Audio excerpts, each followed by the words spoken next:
नमस्कार। पश्चिम बंगाल के राज्यपाल सीवी आनंद बोस जी,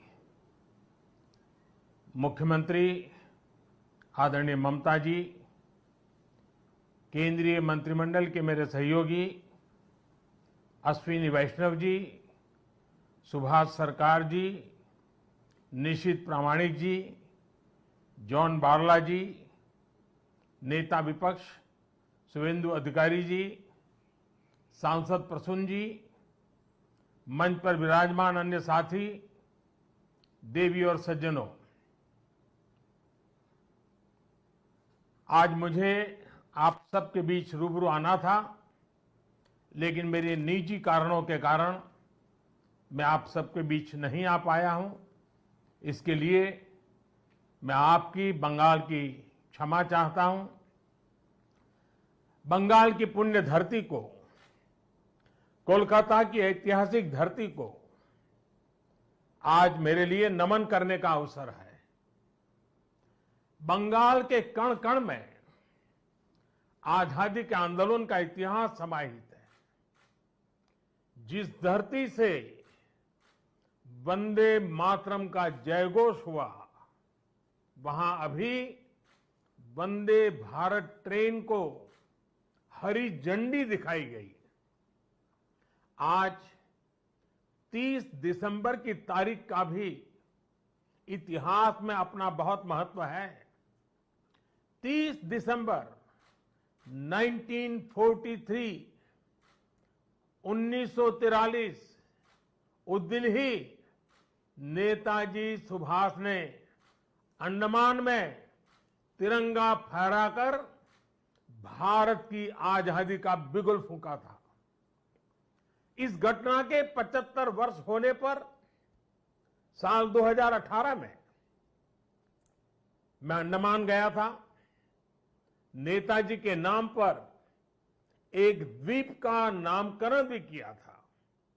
और अब इस समय देश आजादी के 75 वर्ष का पर्व मना रहा है, अमृत महोत्सव मना रहा है। इसी अमृत महोत्सव में देश ने 475 वंदे भारत ट्रेन शुरू करने का संकल्प लिया था। आज इसी में से एक हावड़ा न्यू जलपाईगुड़ी वंदे भारत ट्रेन यहां कोलकाता से शुरू हुई है। आज ही रेलवे और मेट्रो की कनेक्टिविटी से जुड़े अन्य प्रोजेक्ट्स का भी लोकार्पण और शिलान्यास हुआ है। करीब 5,000 करोड़ रुपए की लागत से जोका बीबीडी बाग मेट्रो प्रोजेक्ट पर काम हो रहा है। इसमें से जोका तरालता मेट्रो रूट बनकर तैयार हो गया है। इससे शहर के लोगों की ईज ऑफ लिविंग और बढ़ेगी। साथियों, कुछ देर बाद ही मुझे गंगा जी की स्वच्छता और पीने के पानी से जुड़ी अनेक परियोजनाएं पश्चिम बंगाल को सौंपने का अवसर मिलेगा। नमामि गंगे मिशन के तहत पश्चिम बंगाल में सीवरेज के 25 से ज्यादा प्रोजेक्ट्स को मंजूरी दी गई है। इनमें से 11 प्रोजेक्ट पहले ही पूरे हो चुके हैं और 7 प्रोजेक्ट आज पूरे हो रहे हैं। आज 1,500 करोड़ की लागत से 5 नई परियोजनाओं पर काम भी शुरू हो रहा है। इसमें जो प्रमुख है वो है आदि गंगा नदी का पुनरुद्धार। मुझे बताया गया है कि अभी आदि गंगा नदी की स्थिति दुर्भाग्य से बहुत खराब है। इसमें जो कूड़ा कचरा गिरता है, सीवर का गंदा पानी गिरता है, उसकी सफाई के लिए 600 करोड़ रुपए से अधिक का आधुनिक इंफ्रास्ट्रक्चर तैयार किया जा रहा है। हम लोग अक्सर व्यक्ति के जीवन में प्रिवेंटिव हेल्थ केयर की बात तो करते रहते हैं और हम कहते हैं कि दिनचर्या वो होनी चाहिए कि बीमारी की नौबत ही ना आए। ठीक इसी तरह नदी की गंदगी को साफ करने के साथ ही केंद्र सरकार प्रिवेंशन पर भी बहुत जोर दे रही है और इस प्रिवेंशन का सबसे बड़ा और आधुनिक तरीका है ज्यादा से ज्यादा आधुनिक सीवेज ट्रीटमेंट प्लांट। आने वाले 10-15 साल बाद की जरूरतों को ध्यान में रखते हुए देश में आज ही आधुनिक सीवेज ट्रीटमेंट प्लांट लगवाए जा रहे हैं। आजादी के अमृत काल में हमें फॉरवर्ड लुकिंग सोच और अप्रोच के साथ देश को आगे ले जाना है।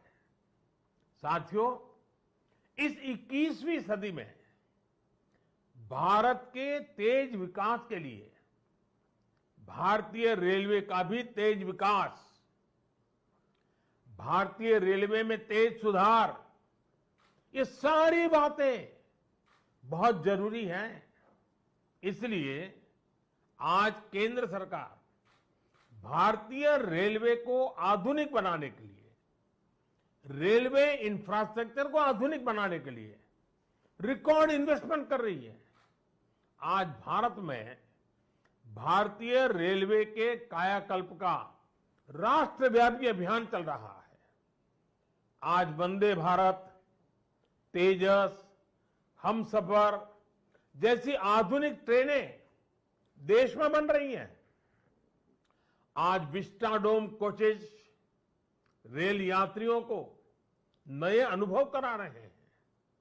आज सुरक्षित आधुनिक कोचेज की संख्या में रिकॉर्ड वृद्धि हो रही है।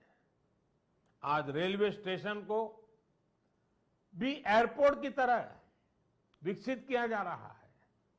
न्यू जलपाईगुड़ी स्टेशन भी इसी लिस्ट में शामिल है।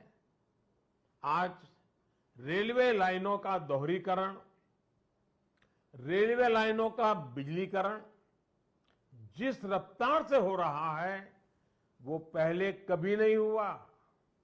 देश में जो ईस्टर्न और वेस्टर्न डेडिकेटेड फ्रेट कॉरिडोर बन रहे हैं वो लॉजिस्टिक्स सेक्टर में क्रांतिकारी बदलाव लाने वाले हैं।